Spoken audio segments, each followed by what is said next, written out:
Hello, my name is Pastor Kris Kollar. I'm the pastor of Pleasant Valley Lutheran Church near Malabar Farm and St.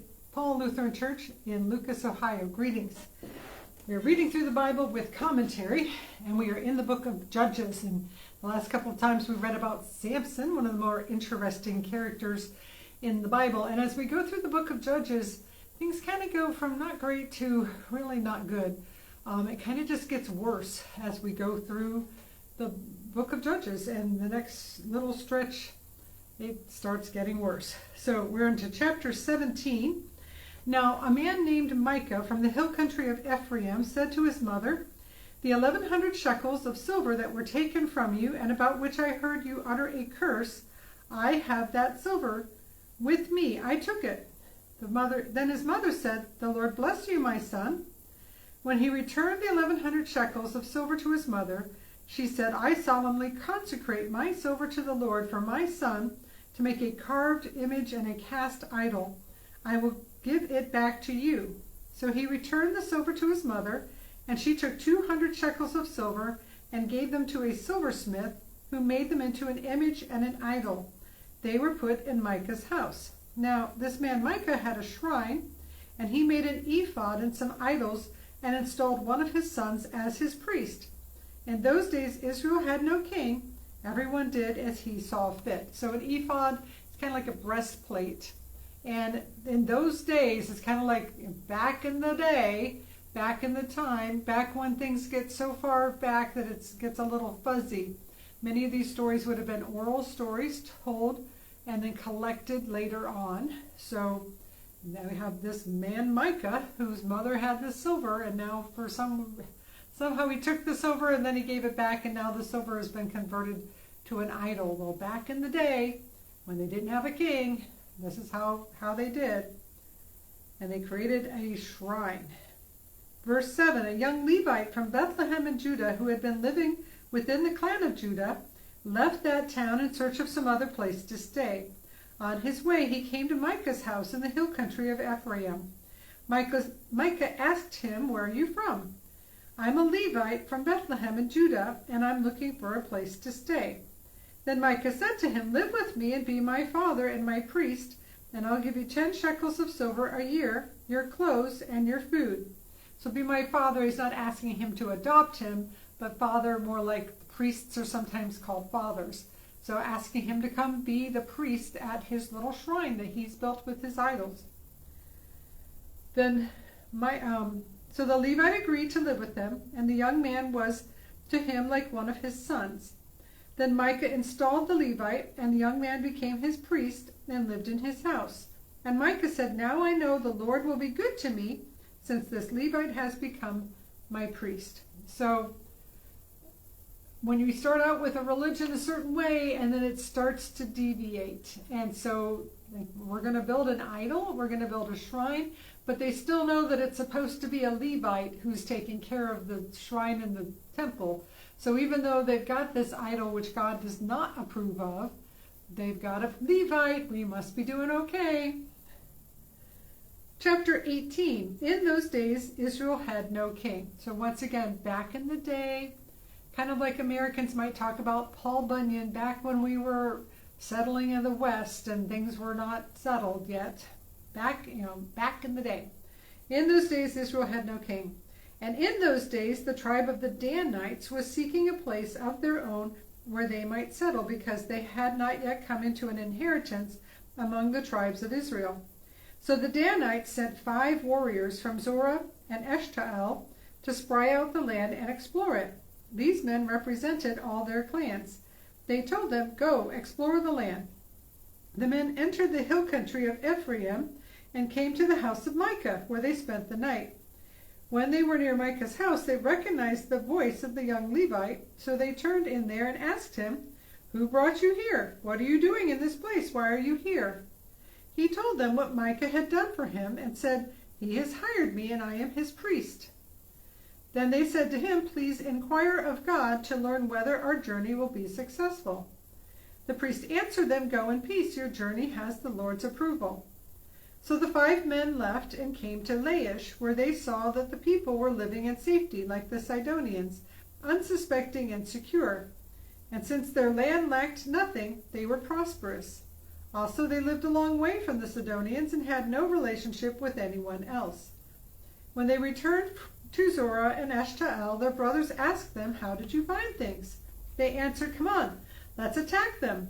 We've seen that the land is very good. Aren't you going to do something? Don't hesitate to go there and take it over. When you get there, you will find an unsuspecting people and a spacious land that God has put into your hands, a land that lacks nothing whatever." Then 600 men from the clan of the Danites, armed for battle, set out from Zorah and Eshtaol. On their way, they set up camp near Kiriath Jearim in Judah. This is why the place west of Kiriath Jearim is called Mahanadan to this day. And the footnote on that means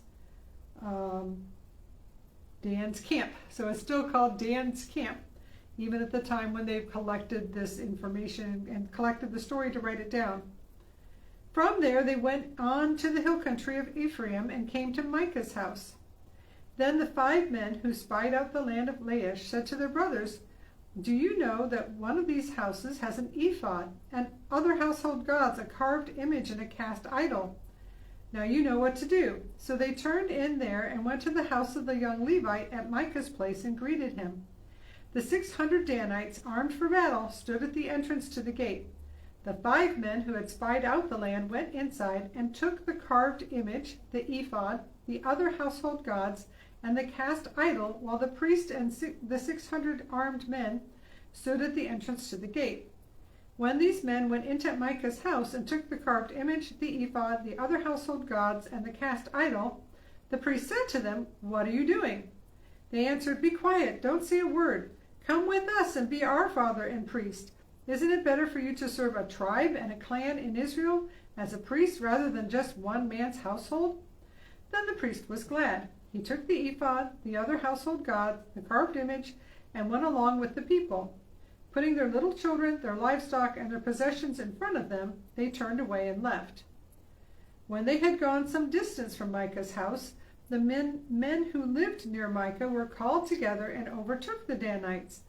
As they shouted after them, the Danites turned and said to Micah, "What's the matter with you that you called out your men to fight?"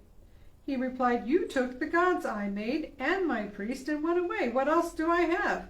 How can you ask what's the matter with you? You came and you took all my stuff and you want to know what's wrong?" The Danites answered, "Don't argue with us or some hot-tempered men will attack you and your family will lose your lives." So the Danites went their way, and Micah, seeing they were too strong for him, turned around and went back home. Then they took what Micah had made and his priest and went on to Laish against a peaceful and unsuspecting people. They attacked them with the sword and burned down their city. There was no one to rescue them because they lived a long way from Sidon and had no relationship with anyone else. The city was in a valley near Beth Rehob.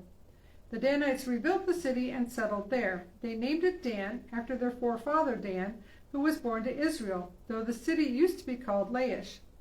There the Danites set up for themselves the idols, and Jonathan, son of Gershom, the son of Moses, and his sons were priests for the tribe of Dan until the time of the captivity of the land.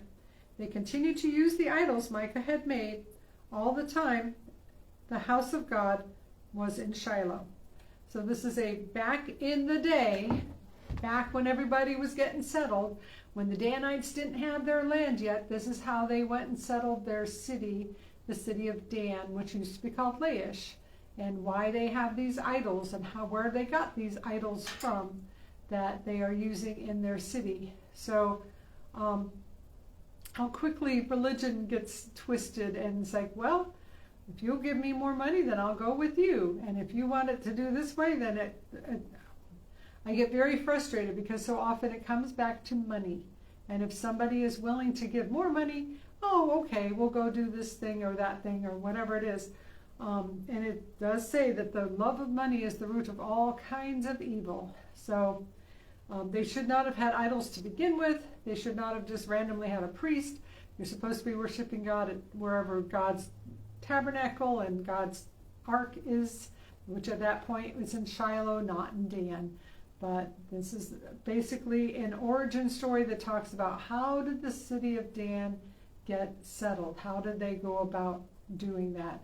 And some of these stories that we tell are historic, and they have a basis. There probably was a real Paul Bunyan, but was he really, so large that he created the Finger Lakes in New York by, it's like, no, we create these stories that have a kernel of truth, a germ of truth, a beginning. Something really was there really was this person, and then it takes on all of these other aspects to the story. So some of the stories here in Judges might have taken on more than the original actual thing that happened. Doesn't make it any less true. The Danites came and settled in the town. The Danites came and wiped out everybody that was there. The Danites had idols. Like, it's not that the story's not true, but how did the story grow and develop and get passed down? And how do we hear the stories that we hear? And how often do we let things like money change how we go about? Maybe we were supposed to do it this way, but we're like, it doesn't matter because yes, it does. Sometimes it does matter, and sometimes we should say no, even if there's more money involved. And now may the Lord bless you and keep you. May the Lord make his face shine upon you and be gracious unto you. May the Lord look at you with favor and give you peace. Thanks so much for being here. Like, subscribe, comment. We'll see you again next time.